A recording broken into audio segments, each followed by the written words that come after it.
Mengenali dan mengembangkan bakat anak. Bakat dan minat seseorang ditumbuh kembangkan untuk mencapai tujuan pendidikan. Lalu, apakah bakat dan minat itu sama? Banyak orang menganggap bakat dan minat adalah sama, padahal bakat dan minat itu berbeda. Minat merupakan keadaan di mana individu harus memiliki perhatian yang khusus terhadap sesuatu yang ingin dipelajari. Beda halnya dengan bakat yang memang sudah melekat pada diri manusia sejak lahir. Bakat dan minat sebagai unsur psikologis yang sangat menentukan keberhasilan pendidikan. Maka seluruh elemen yang terlibat dalam pendidikan sudah seharusnya mampu menjamin pemerataan kesempatan pendidikan. Seperti peningkatan mutu dan relevansi serta efisiensi manajemen pendidikan. Sehubungan dengan cara berfungsinya, ada dua jenis bakat.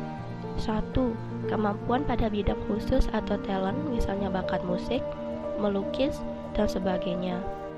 2.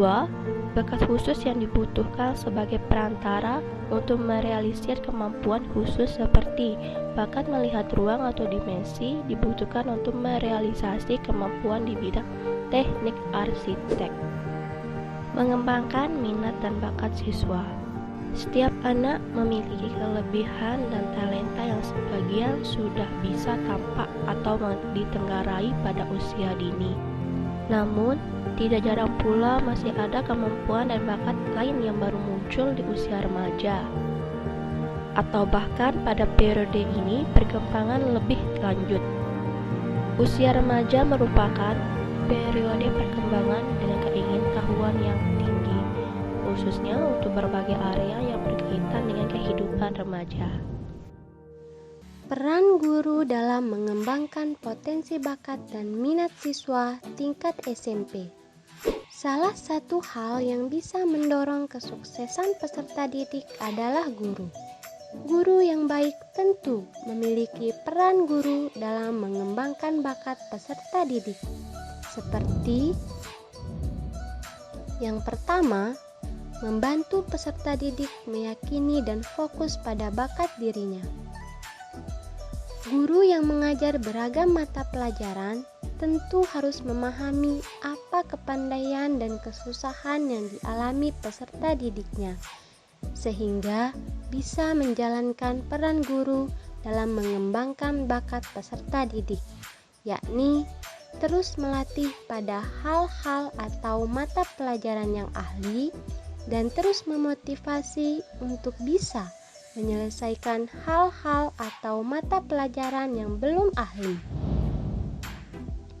Yang kedua, mengembangkan konsep diri positif pada peserta didik.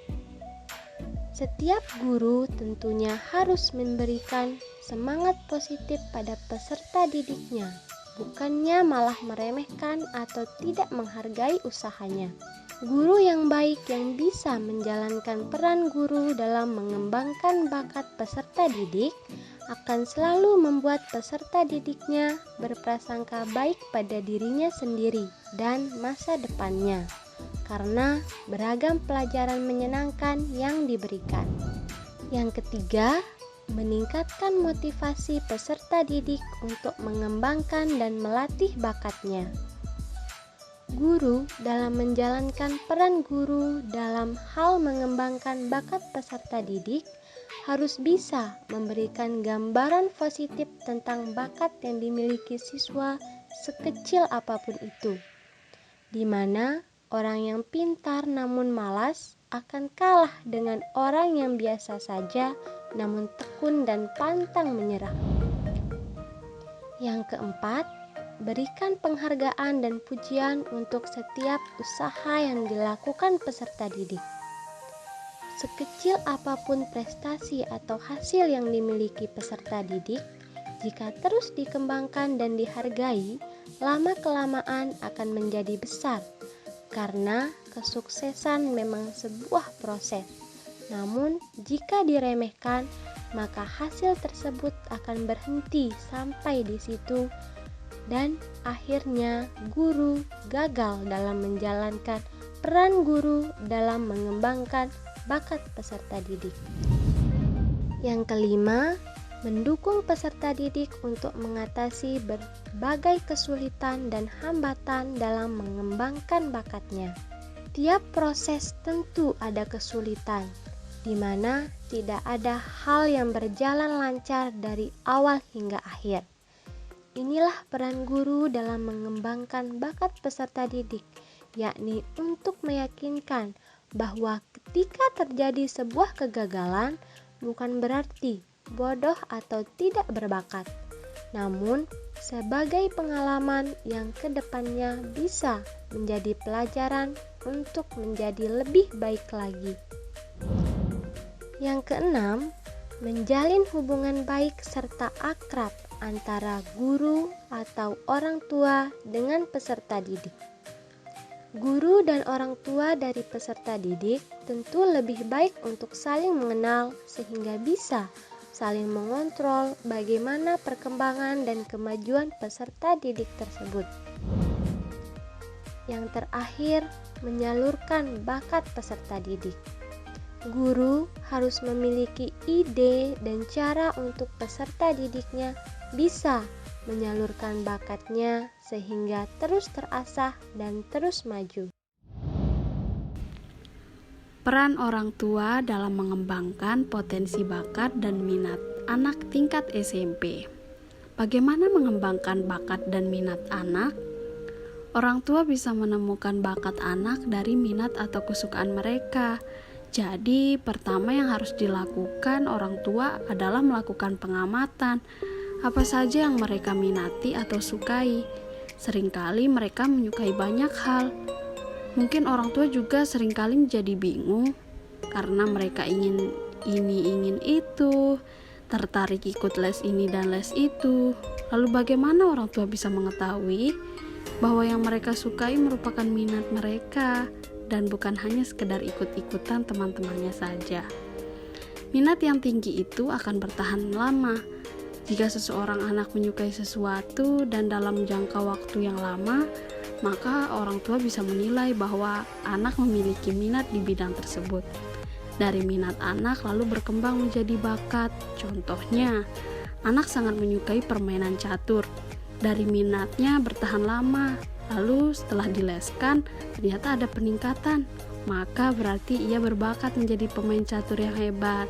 Jadi, jika minat anak setelah dikembangkan ada peningkatan, maka ia berbakat di bidang yang ia minati.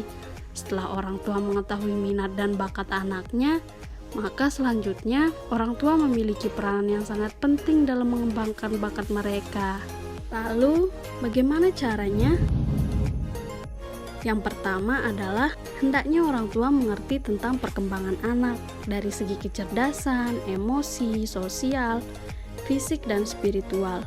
Dengan demikian, orang tua bisa memahami kondisi perkembangan anak dan mengetahui bagaimana sebaiknya pengasuhannya di setiap tahap usia anak. Yang kedua, memahami cara otak bekerja. Prinsip otak adalah bila hati senang, otak akan menyerap lebih banyak. Jadi, jangan sekali-kali memaksa anak untuk ikut les tertentu, padahal sebenarnya anak tidak menyukainya. Karena itu akan sia-sia jadinya. Jiwa anak akan terpenjara dan otaknya tidak akan menyerap informasi yang masuk dengan optimal. Yang ketiga adalah mengenali minat anak. Yang keempat, mengetahui modalitas anak. Orang tua juga harus mengenali gaya belajar anaknya seperti apakah, lebih banyak visual, auditorial, atau kinestetik. Yang terakhir adalah mengetahui apa itu bermain. Orang tua juga perlu melihat apakah anaknya suka dengan apa yang mereka mainkan. Pada saat mereka bermain, dari sini orang tua juga bisa melihat bakat dan minat anaknya. Setelah orang tua mengetahui bakat anak, mereka selanjutnya akan mengembangkan dan memberikan fasilitas dan kesempatan yang mendukung untuk meningkatkan bakat tersebut dan jadikan ia juara di bidang tersebut.